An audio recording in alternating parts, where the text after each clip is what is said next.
आज पूरा विश्व 11वां विश्व योग दिवस मना रहा है और भारत ही नहीं विश्व के कई देशों में आज सुबह जो है प्रधानमंत्री का जो संदेश था योग करो निरोग रहो, इसकी शुरुआत हुई 2015 में। और जिस तरह से लगभग 11 वर्ष हो गए हैं और 11 वर्षों में भारत का जो योग विद्या है वो विश्व के अलग अलग कोने में पहुंची। और आज हमारे साथ हैं डॉक्टर अर्चना जो योगा में गोल्ड मेडलिस्ट है और योग की विद्या को झारखंड ही नहीं बल्कि भारत के अलग अलग राज्यों में जाकर अपनी विद्या को प्रदर्शित कर चुकी हैं। इनसे सीधे जानेंगे कि आज अंतर्राष्ट्रीय योग दिवस है और अंतर्राष्ट्रीय योग दिवस पे आज आपने यहाँ पे मंत्री जी भी रहे, मंत्री जी के साथ भी आपने योग क्या क्या किया?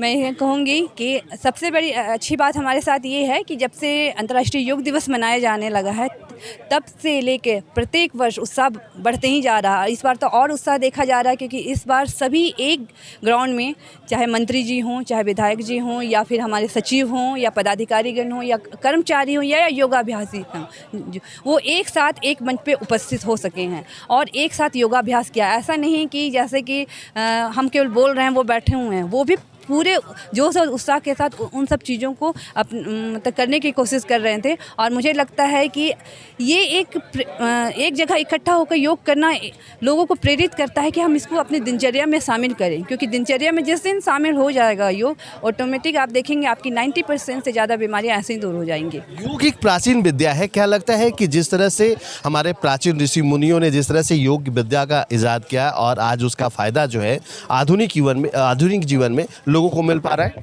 बिल्कुल मिल पा रहा है। जैसे मैंने आपको बताया, प्रथम जैसे मैंने प्रार्थना करवाया तो उसका भाव ही था सबके मिलकर रहें, मिलकर चले और मिलकर अपने पूर्वजों की भांति कर्तव्यों का पालन करें। पूर्वजों डैट मीन्स हमारे ऋषि मुनि ने जो मंत्र हमें दिया है वो वैदिक चैंटिंग आज भी होती है। जब हम वो चैंट करते हैं तो आप देखेंगे कैसे उसका पॉजिटिव वाइब्रेशन हमारे मन और शरीर के साथ साथ हमारे वातावरण में भी फैलता है। क्योंकि आज आप जब देखे होंगे जब चैंटिंग चल रही थी तो पूरा वातावरण कैसे वैदिक मतलब कि मुग्ध हो गया था। सभी लोग उस चीज़ को सुन रहे थे, जो नहीं भी कर पा रहे थे उनमें भी ये वाइब्रेशंस जा रही थी और एक सकारात्मक ऊर्जा का प्रवाह हो रहा था। तो मुझे लगता है कि ये हमारी ऋषि मुनि की जो परंपरा है इसको हमें और आगे बढ़ाना चाहिए। और अभी तो इतना अच्छा ट्रेंड हो गया है कि योग दिवस में लोग मिलते हैं और इसको अपनी दिनचर्या में शामिल करते चले जा रहे हैं। अच्छा, आप गोल्ड मेडलिस्ट हैं योग में, आपने ये विद्या कहाँ से शुरुआत की थी और अब आपके पास?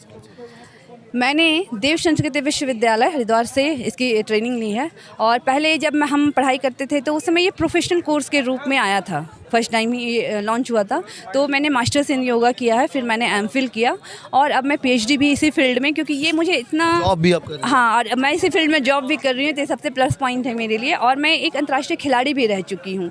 तो योग का जो दो एस्पेक्ट है, एक थ्योरेटिकल एक प्रैक्टिकल, तो दोनों को मैंने देखा है और मैंने देखा दोनों में वैसे ही उत्साह है। अगर लोग इन सब चीज़ों को बढ़ चढ़ के और हिस्सा ले तो मुझे लगता है कि आगे का करियर के रूप में लोग इसे अपना सकते हैं, बच्चे इसे अपना सकते हैं और एक अपने जीवन को साकार रूप दे सकते हैं। ये थी डॉक्टर अर्चना जिन्होंने 11वें अंतर्राष्ट्रीय दिवस पे आज जो है अपनी योग विद्या का प्रदर्शन किया। साथ ही राज्य के जो मंत्री हैं इरफान अंसारी के साथ साथ जो है यहाँ के स्थानीय विधायक हैं, उनसे जो है स्पष्ट तौर पे यहाँ पे कई लोगों को योग करवाया और एक संदेश देने का प्रयास किया है कि भारत की जो ये प्राचीन विद्या है ये सिर्फ लोगों को निरोग रखने के लिए नहीं बल्कि आम दिनचर्या में से लोग शामिल करें तो कई बीमारियों से भी वंचित रह सकते हैं। अपने सहयोगी राकेश सोनी के साथ Kumar Kamesh, news alert India, Ranchi.